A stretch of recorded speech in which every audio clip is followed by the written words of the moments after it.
Champions ট্রফির স্কোয়াডে না থাকলেও টিম টাইগার্সের সাথে আছেন সাবেক অধিনায়ক তামিম ইকবাল। হাইব্রিড মডেলের এই টুর্নামেন্টে নিজেদের প্রথম ম্যাচে ২০ ফেব্রুয়ারি মাঠে নামছে বাংলাদেশ। প্রথম ম্যাচেই দিতে হবে শক্তিশালী ভারত পরীক্ষা।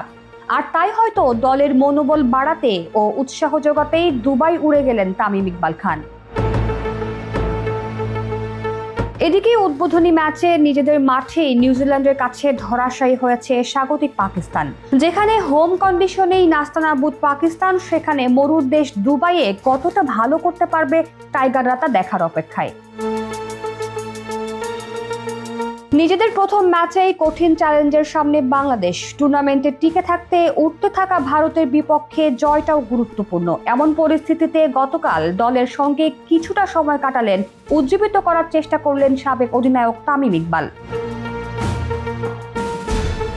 দুবাইতে শান্ত মুশফিকদের সঙ্গে দেখা করার পর দলের সঙ্গে একটি ছবিও প্রকাশ করেছেন তামিম। সামাজিক যোগাযোগ মাধ্যম ফেসবুকে দলকে শুভেচ্ছা জানিয়ে তামিম লেখেন, আশা করি চ্যাম্পিয়ন্স ট্রফির শুরুটা তারা ভালো করবে।